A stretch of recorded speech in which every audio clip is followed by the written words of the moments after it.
And we're live. Hello and welcome to the 131st episode of Hex Therapy Live. I'm your host, Maddie ALLin. Just got back from driving across the country again, getting all the materials put away from the Hexpo.Miami and getting ready to turn around and get back on the road tomorrow. So this might not be the longest stream of all, but hopefully it'll be exactly the content that you're looking for. And so go ahead and hit the like and subscribe button. If you don't have a hardware wallet, I strongly recommend it. I've got a link in the description below. In the past week, we heard another story of I believe it was a multi-million-dollar hex hack. And so it's really important for you to get your Trezor today. With that being said, I'm going to be covering what is sudden loss syndrome, which is the opposite of sudden wealth syndrome. It's something that's very common in cryptocurrency and something that was requested, in fact. And so something that I'm definitely willing to speak about. Cryptocurrency has volatility, meaning the price can swing up and down as a feature, not a bug. Although it's something that is very hard to stomach emotionally. And so just like you can suddenly gain something in crypto when the volatility goes to the upside, you can also suddenly lose. And that's the part of the price that you pay to weather out the storm and to try to pick the correct one in the first place.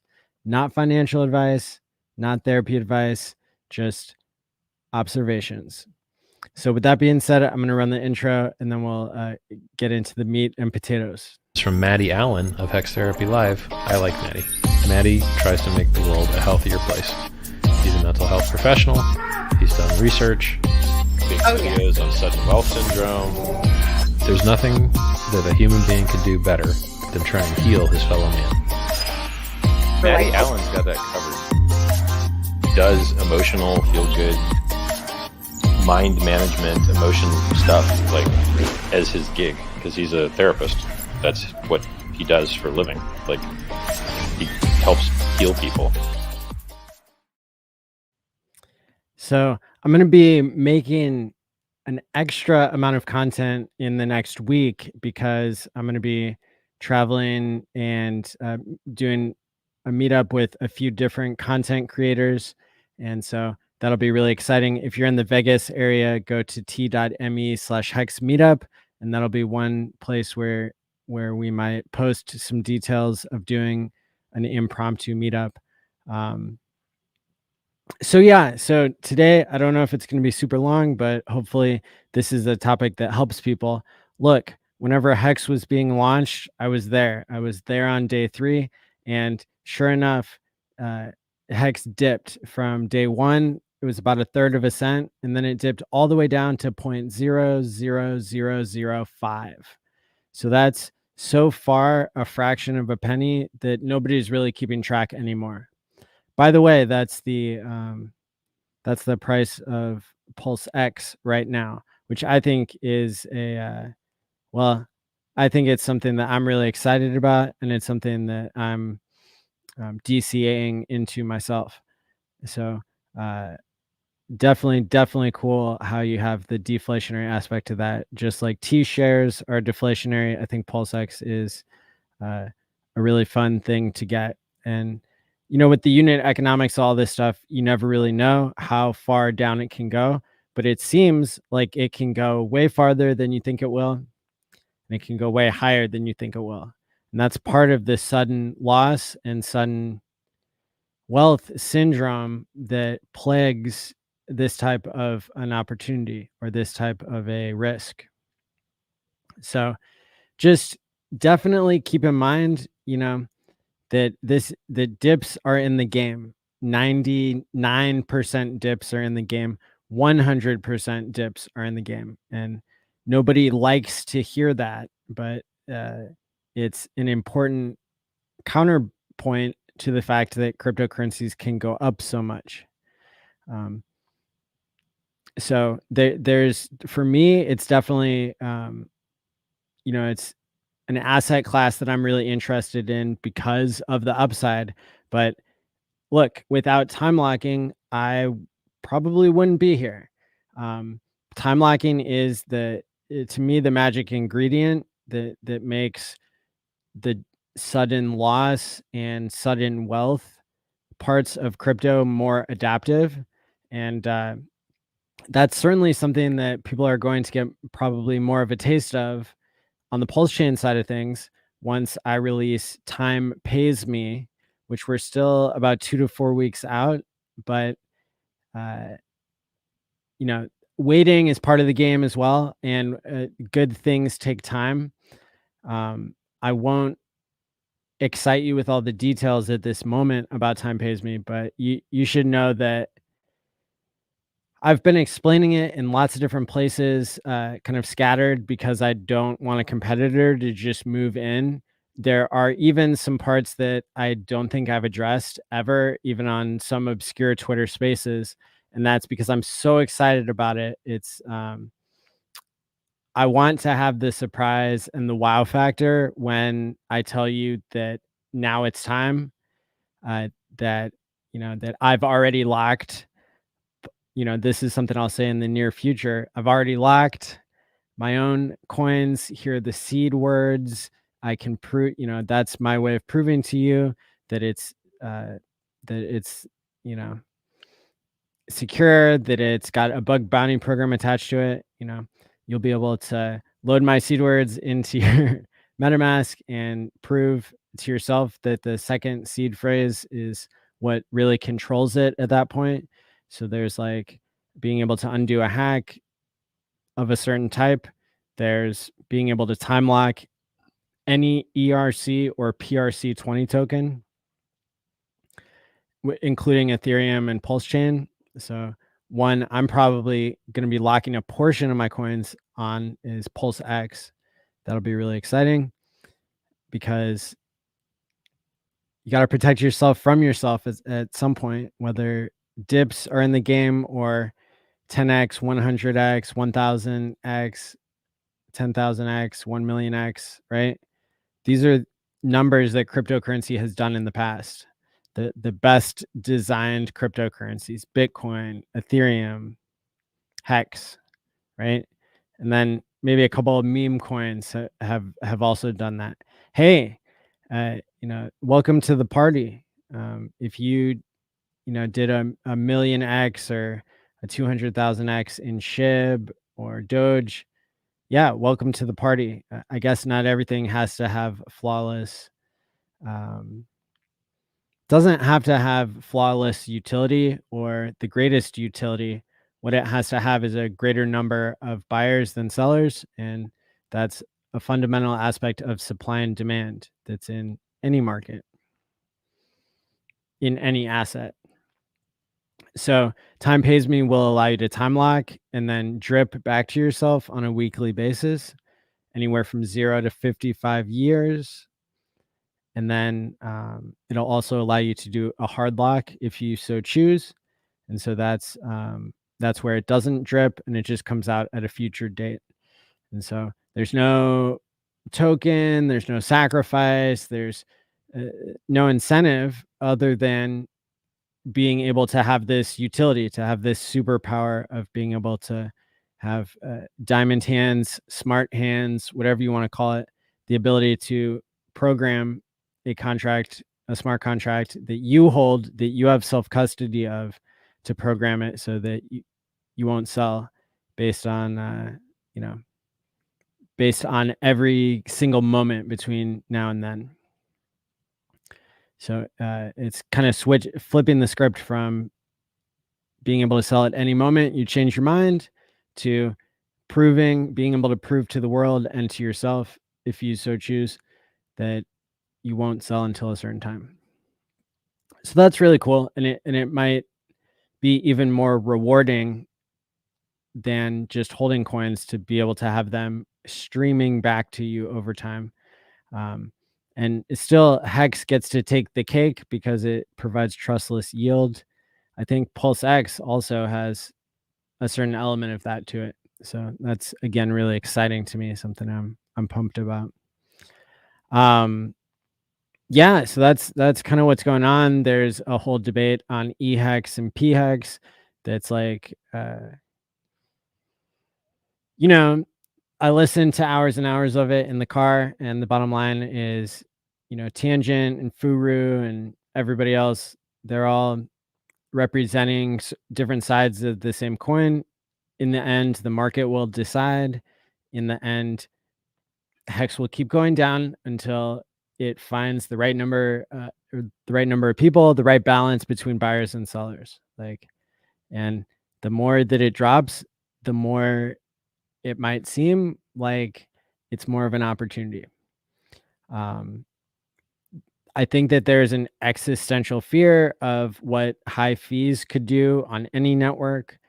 I think that Pulse Chain is still only seeing a trickle of adoption, even though there are hundreds of thousands of people interested in it.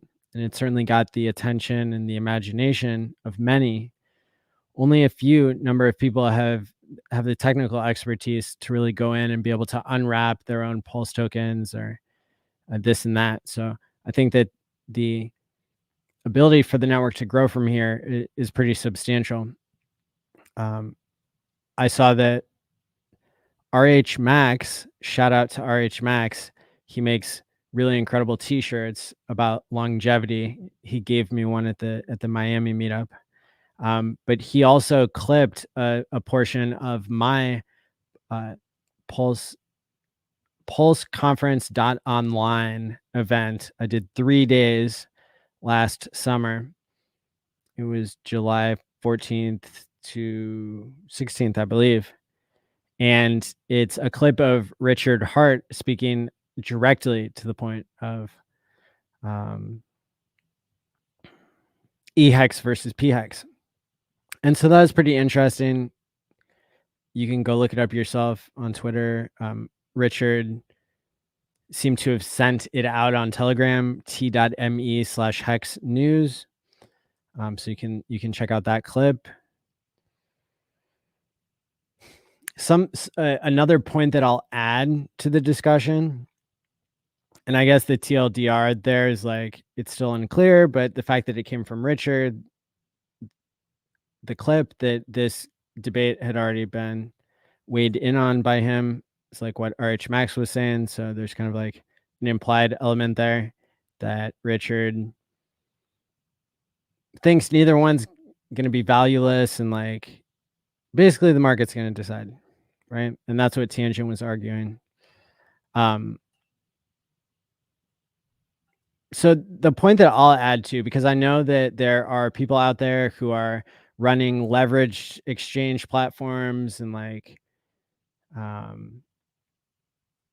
I think there's more incentives now for FUD to be out there in the community because there's a way to short Hex. There's more of an opportunity for people who want to FUD, or people who want to oversell you on the negative side of something. So, I mean, yeah, so at the end of the day, the market's going to find a balance. The market's going to choose. Just because there are high fees doesn't mean that something isn't going to be popular. Just because, right? I mean, we saw that people choose to pay more for NFTs on a more popular, expensive network. So it's kind of irrational. It doesn't really make a whole lot of sense, but that's what we're observing and what we've been observing for years. So I don't think a Hex on Ethereum is going to be worthless just because the fees are high now. And then the other thing that I would stress is that the high fees could theoretically go away at any moment, or they could start at any moment. Pulse Chain could have $1,000 fees if social consensus just decided to make that the expensive chain. In the same way, Ethereum, they could roll out some layer 2 thing that became really popular, and the space could become super cheap on that chain. We really don't know. Now, I would also add to that the caveat that I think the game theory suggests that people who hold a lot of ETH or hold a lot of Pulse Chain, they might not be working as hard as they could to create low fees because it kind of wrecks their bag. And, that's evidenced by it's been years and years and years of Ethereum promising low fees and not being able to deliver. They talk about sharding, they talk about roll ups, stuff like that. Well, it's been years and years. Where is it? I think the truth is that they like having expensive fees, and that is certainly going to hurt adoption. Crypto is kind of like stuck in the water with high fees. So until that incentive structure gets worked out, or until Pulse Chain kind of like sets an example of alleviating it, this is still an outstanding issue. So whether you've got Hex on Ethereum or on Pulse Chain, both networks are very unpredictable when it comes to fees. And there's going to be more and more innovation, I believe, along the way. And so, that being said, here's another FUD narrative that I think is like BS. This idea that, because there was $1 billion at the start of PulseX or Pulse Chain, really it's 600 million for Pulse Chain was sacrificed. $1 billion was sacrificed for PulseX. Just because it starts out that high, it might seem like it can't do 1,000x or 1,000,000x or something. But that it's not really true. Remember, like a lot of the $1 billion, is contributed by a certain number of people. There were 40,000 in Pulse, and there were 120,000 in PulseX. There are 8 billion people in the world. Metcalf's law says that crypto can be worth some stupid, unbelievable, uncomputable amount of money. Like if you have more and more adoption, it's the value of the network increases squared. So if you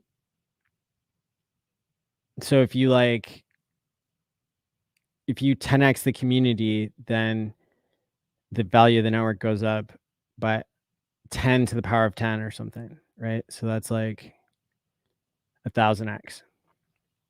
So it's pretty mind-boggling how that can work. And so I really think we don't have too high of a starting point, especially because a lot of the value that was sacrificed, I don't know if it was 1/3 or 2/3 of the value was Hex, which had gone on a giant run, and not everybody's trying to cash out at the same moment. So if you actually looked at the amount of liquidity that was backing the majority of that notional value, it wasn't $1 billion. It was $33 million.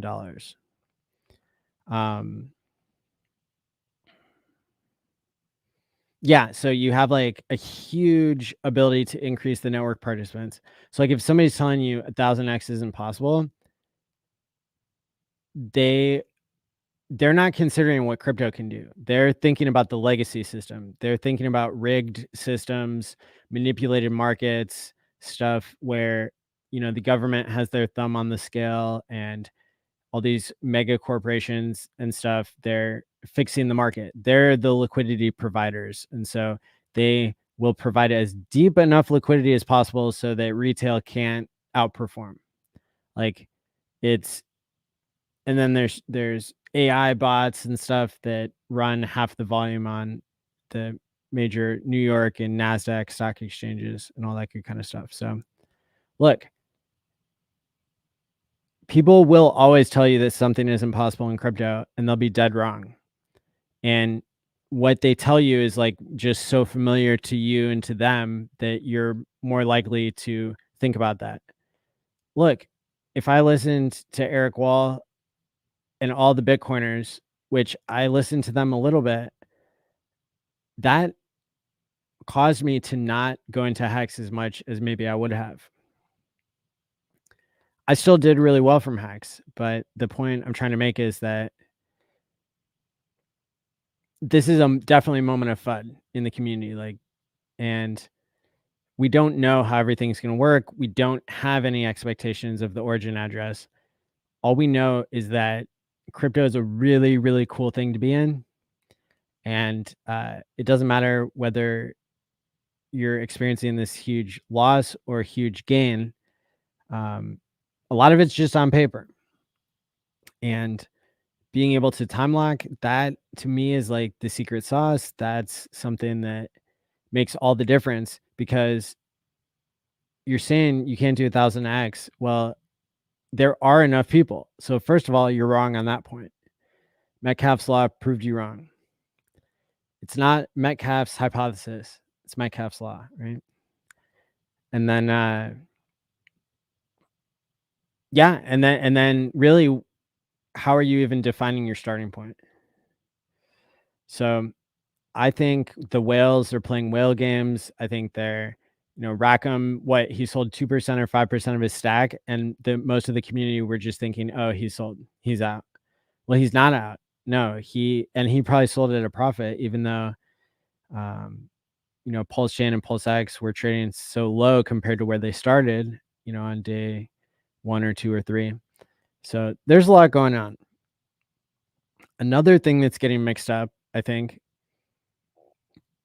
is this whole V2 PulseX system that got deployed earlier today. The liquidity hasn't moved over, or sorry, liquidity now can be moved over. But it seems like Richard might be hinting that the farming incentives might not move over. Now, we don't know that for sure, but I'm just reading in between the lines. And that would be really interesting, because then that would separate out the people who are wanting to get the LP fees, which we're missing. That's the so-called bug in PulseX. And then there's the people who want to get the yield farming incentive, the INC token, which has been, I think, a really good deal for people who know what move they're going to make.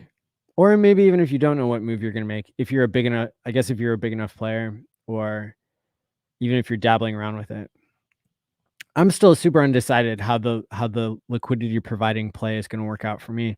I put like a decent amount into it, and it's the value of the wrapped pulse that I put in on one side has gone down significantly, and so that's caused me to accumulate more wrapped pulse, but it'll fill in the opposite direction with more Bitcoin if the price of pulse explodes, unless I remove it. I think so. And then the incentives, like the yield that's coming out per day, is like pretty high. It's like 1% to 2%, but that trends down drastically in a short period of time, I believe. And so that'll be really interesting to see. I mean, so far, pretty much all the money I've gotten from the incentive token, at least half of it to all of it, I've eaten that in impermanent loss. And so that's kind of an interesting factor. But if I pulled my liquidity at some point, if Pulse was at a low, then I hold on to that bigger bag of Pulse than I started with. And so that's kind of a really interesting point of view that I hadn't considered until I actually got my head in the game and started playing with real numbers, with real skin in the game for the liquidity providing side. So yeah, that's super interesting. And then the other thing that's super interesting is if people do move their liquidity over or pull it at some point because they are trying to time the bottom, the liquidity will dry up, and then the price will be able to move much higher and much lower, all in violent swings. You're going to have more volatility, I think, when those incentive farms go away. It'll also be really interesting to see if there are any incentive farms that get distributed to like altcoins, basically. So that's something to pay attention to. I mean, another perspective is, hey, you're time locked. You got your bag, you sacrifice, like you got an airdrop, you got your bag. You can sit back with the popcorn and just enjoy it. I heard a really refreshing voice of reason the other day in a Twitter Spaces. Shout out to Hex All Day on Twitter. Was hosting it, and I think that's it's a really cool, awesome take to just be like, yep, I got my position. Don't care how much it dips. Like, some people will DCA, some people will liquidity provide, some people will hang on every word of every influencer, but other people, they're just going to live their lives, try to take in the other things in life that we can care about, like our health, our relationships, self-care, all that kind of stuff. And I know a lot of people, they've been paying so much attention because we're making crypto history and they want to witness that. A lot of people, even myself, I've been running kind of thin, not getting as much sleep as I really should. Still got to get this clavicle bone healed up.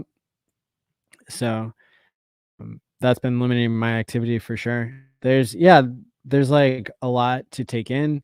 There's an unlimited amount of content really at this point. And so I would strongly advise everybody to,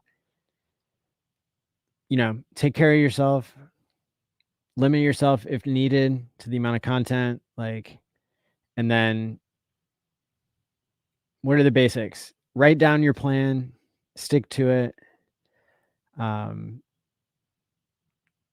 Keep learning, right? There's like a lot of really cool stuff that's happening, and keep do whatever you can to pay it forward. If you feel like you're having sudden gains, other people, if you're feeling like you're suddenly losing, then that's another reason to use self-care and to take a step back.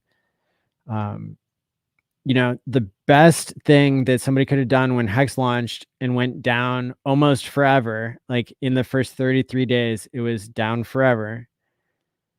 The best thing you could have done is dollar cost average. Now, look, I already even predicted that there could be a bug in Pulse Chain or PulseX. And I said that would be the greatest thing that would ever happen. That would be my ideal scenario, because then I would be able to buy the dip. Well, guess what? I already used a lot of my dry powder. So even though I saw that as a possibility, I wasn't able to completely act on it. And so now it's crunch time for me. I'm seeing how much I can do with delaying gratification, but still keep myself well, to still have my basically still have my ramp going forward. So yeah, it's this is how it feels. You feel a sense of sudden loss when you have sometimes the greatest opportunity. And that's for something that has good product market fit, that has good game theory, that provided that the rest of crypto sticks around and does well. None of this is guaranteed. All of it's highly risky. It's a miracle any of this stuff works. But you really should learn to appreciate the dips. One of the things that I realized early on in crypto, thankfully, is this relationship between, on a personal side of things, fear and greed. And this is one of those times when fear comes into the equation. And I think that you can experience both fear and greed even at the same time. Whenever there's a dip, whenever there's a rip, there's a lot. There's a lot of emotions that you can experience all at once. So being aware of what you're feeling is the first step to managing it. And then using a strategy of being able to talk about it, to learn from other people's stories and experiences, to use self-care and to pace yourself. These are all good things. And then to really be able to accept that nothing's permanent and nothing's guaranteed, but there's a lot of hope that you can feel for the future. And it was the Bitcoiners that I found on YouTube, particularly, including Richard Hart, that gave me hope during my first bear market, where my life savings went down 70% because it was in crypto, because I was believing in Bitcoin so much. So keeping the faith, like, through whatever means you have. Sometimes it's turning off the TV, sometimes it's turning it on and tuning into the right people.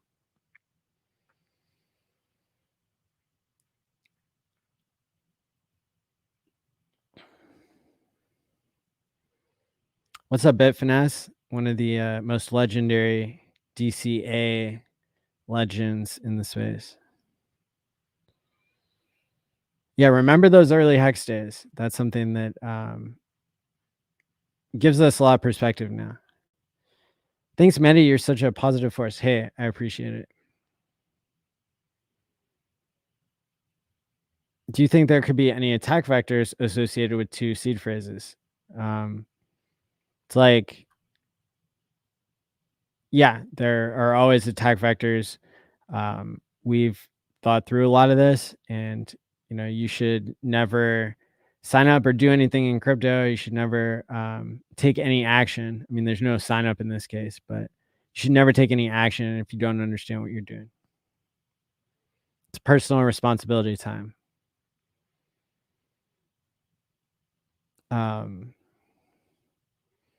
But in this case, you're having a second seed phrase that is bound together. It's verified through a smart contract that's connected to your first seed phrase. So that's something that my team and I invented. I have a Trezor, but I haven't figured out how to put Hex on. Can you please send me a link? Now I went in Hex in December. Okay, so watch out for people trying to scam you. Never take like DM advice from people. Never share your seed phrase. It depends if you like already have the Hex staked or not, whether you're going to be doing a migration or a creation of a new wallet and then a send. But there's lots of like probably official videos out there that you could take a look at. You have to be really careful that you write down the seed phrase correctly.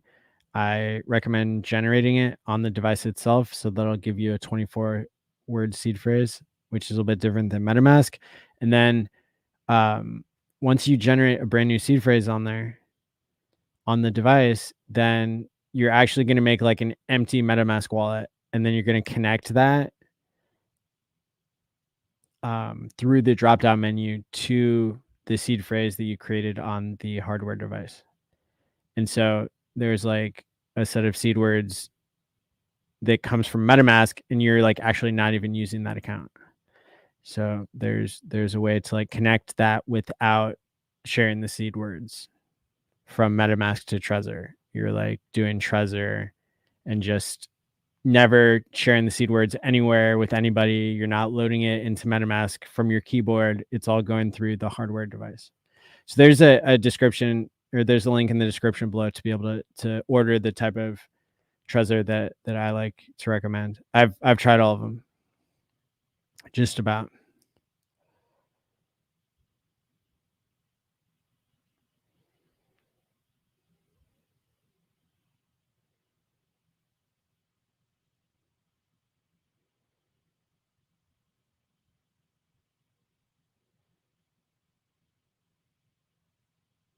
Some people are not experiencing fear, not wanting to sell at these prices. People only buy pumps.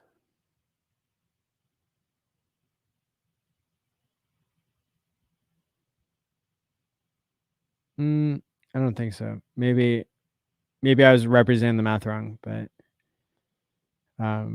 Hex started out with 5,000 people, like, and then it went to 100, then it went to 100,000, and that's a 20x in the number of people. And so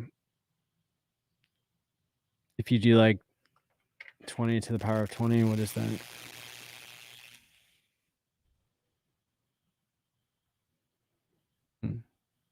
Maybe it is just 20 times 20. That's 400x.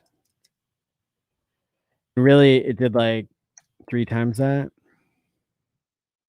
I think that's the math. Thanks for catching that.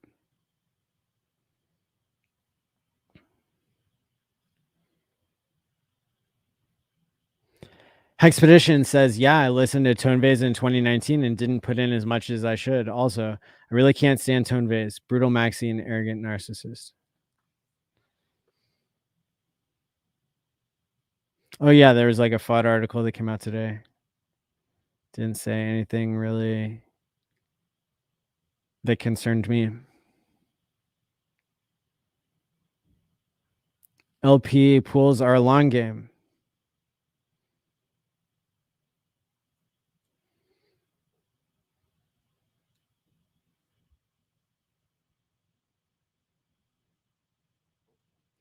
Tea Times, thanks for supporting the channel with the membership. Says I'd be down over 97% on the hex I sacked if I didn't sack for PLS.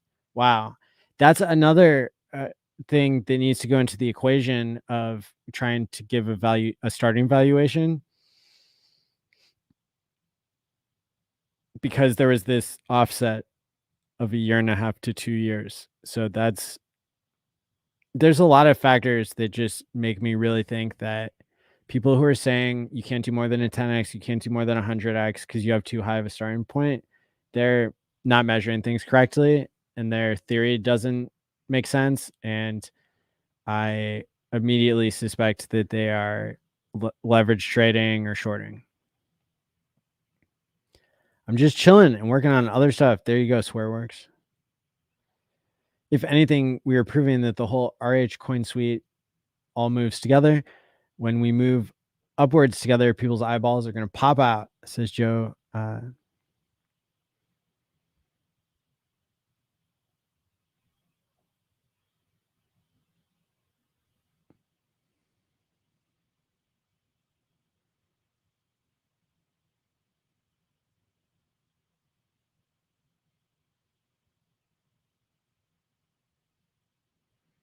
CI says 16 trillion just went to the 0x369 burn address from the no expectation address. Cool stuff, pumpamentals. Seriously? That sounds super important. That sounds like breaking news. Let me start to look into that now because it's under that. Okay, so I guess you could tell me what your source is, or I could just figure it out myself and teach you along the way how I'm going to do that. So I'm just going to take an Ethereum address that I know of that's mine, and I'm going to paste it into OtterScan, otter.pulsechain.com. And then I'm going to go through and I'm just going to replace everything so that I know exactly how many characters it should be and all that good kind of stuff.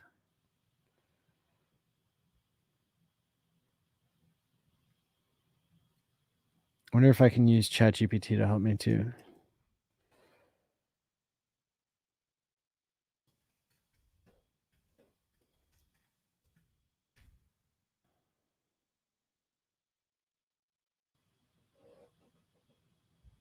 I guess I could also just look up like the number of characters in a public address and that would figure it out for me. Okay, but we want to look at the burn address.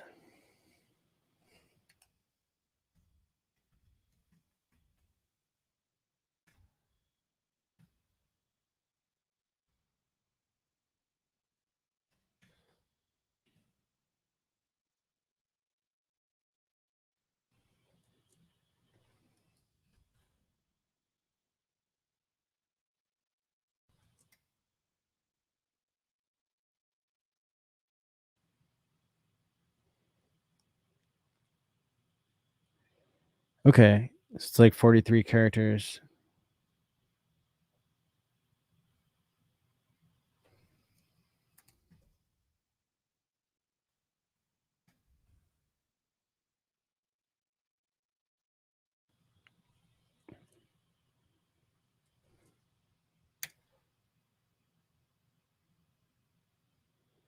Okay, that didn't take too long.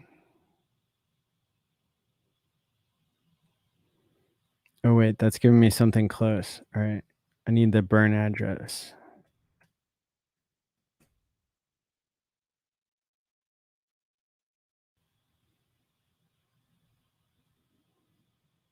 Good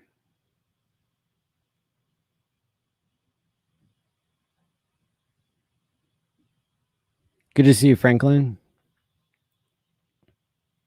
If I had held Hex, I would have been down 97% today. Instead, I sacked for PLSX, and I'm only down 50%. Woot woot.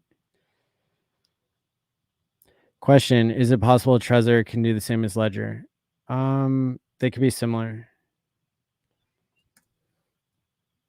but they are different companies and they work differently. If you dropped a link, it might not let you, but I can try to make you. I can try to give you that power.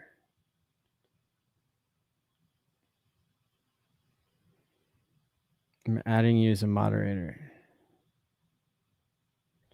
So you might be able to drop a link.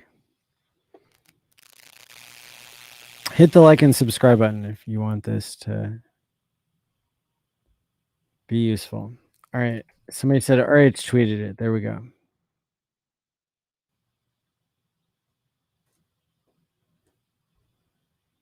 Breaking news, everybody.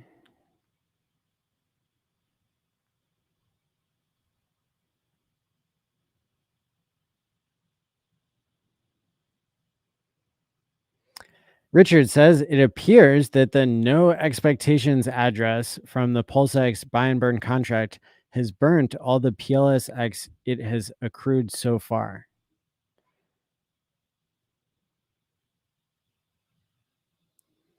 That is 1,000 million billion. So that's 16 billion, not 16 trillion. It's kind of what I'm seeing there.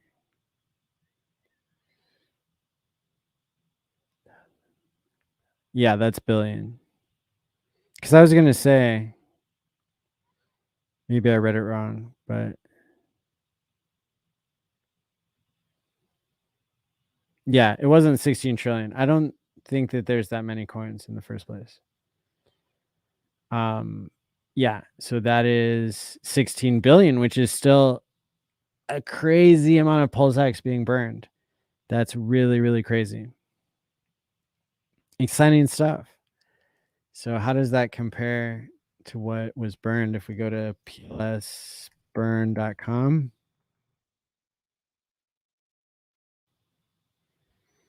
There was already 97 billion burned, or maybe that's included.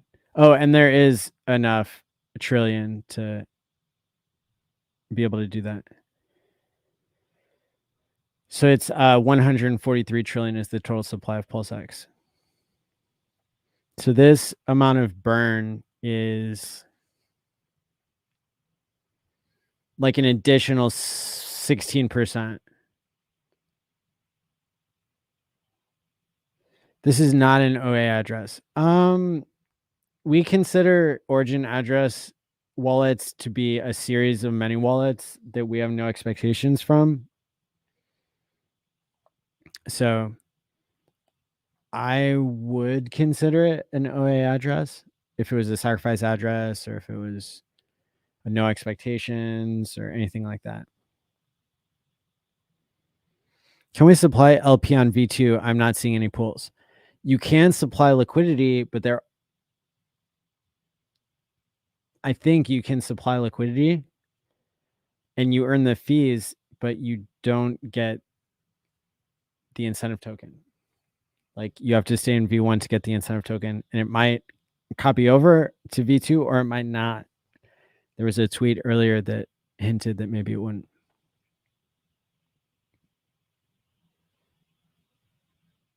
Why don't you click exclude OA? Is there a button for that? There's a button for that. Nobody knows how many coins the OA exactly owns. PLSburn.com estimates an ownership of 122 trillion PulseX. 120 trillion Pulse and 563 billion Hex. Those numbers sound in the same ballpark as what I have estimated from previous reports. So that's pretty cool to look at that. And so if there was, yeah, I mean, if there was 16 billion burned just now. And the total amount that's been burned is around 100 billion.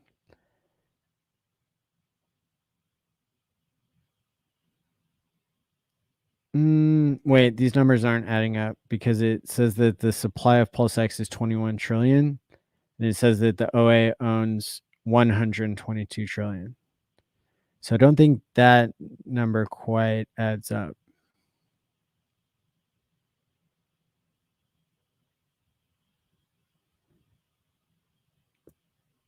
But the estimates that we had before is like the OA owns 95%.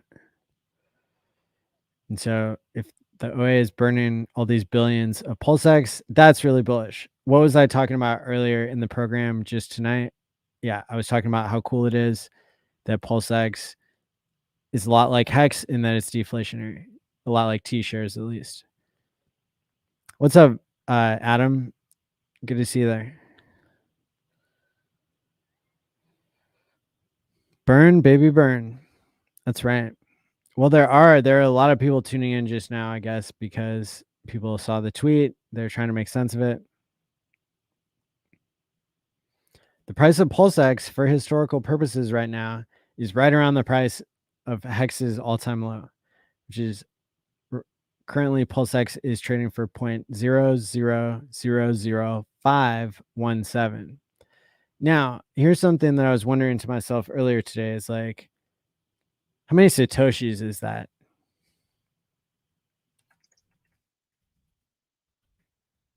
Right? Because we know that Hex like bottomed at like sub Satoshi.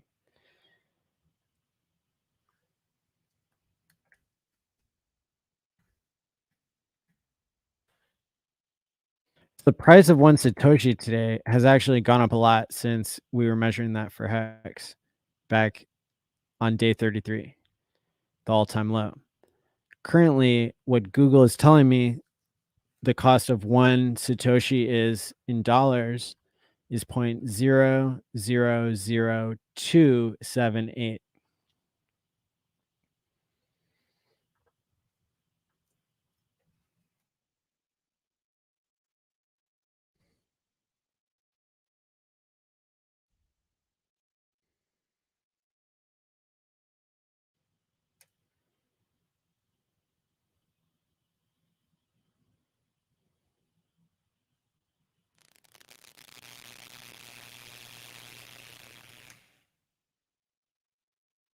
So it's still yeah, so I would say Satoshis are still up like 5x compared to where they were whenever Hex was at its all-time low. So that's kind of interesting. Yeah, because it's like 0.00005, and then you like multiply that by 5, and you get that's how you get 25 10,000ths of a unit or whatever. Cool. So that's really interesting. That's really exciting. The price of one PulseX is more expensive than Hex's all-time low in Satoshis, but it's the same price in dollars as Hex bottomed out at.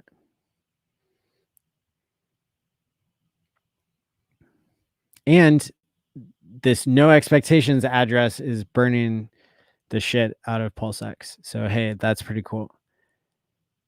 That's what the PulseX bug was as well, was is burning more PulseX than it was supposed to be. And all the people who are still providing liquidity, there are fees going into burning PulseX at a faster rate. And if we got the hint today from Richard that maybe incentive rewards will stay on V1 and not go to V2, well, that would keep PulseX burning more and more and more. So that's really crazy. And hey, I like PulseX even more than I did at the beginning of this stream. And that's saying a lot because I already liked it a lot. So there you go. And then, oh, that's the other thing that's coming for PulseX is you're going to be able to single side stake it. So that's pretty exciting too. That'll give another use case and another reason for people to buy it and lock it up, I imagine.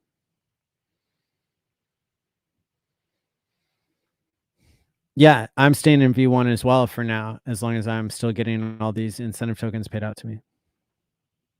We want to see Hex expensive everywhere. That's right.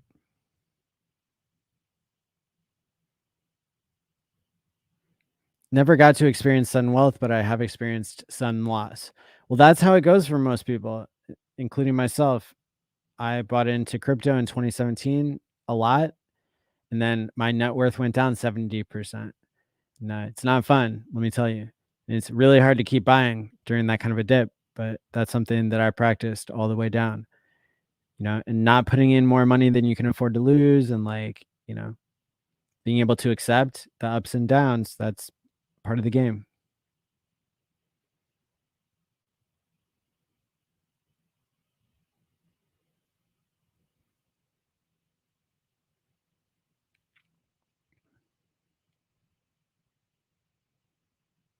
Yeah, so much. The awesomeness of the bug is so much PulseX burn before anyone noticed. That's right.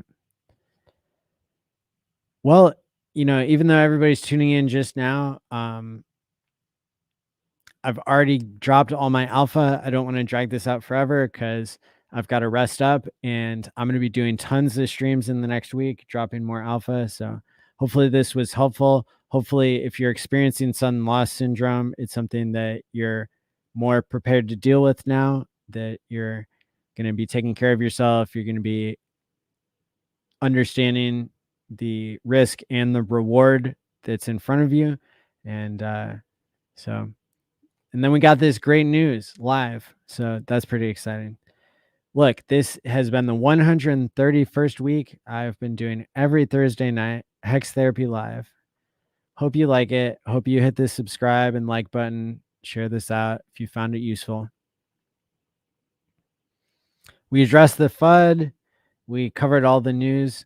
I think that I'm going to have plenty more to stream about here in the next week. I'm going to try to do a stream like every day or every other day, probably in the next week. And time pays me keeps coming along, so that's really exciting.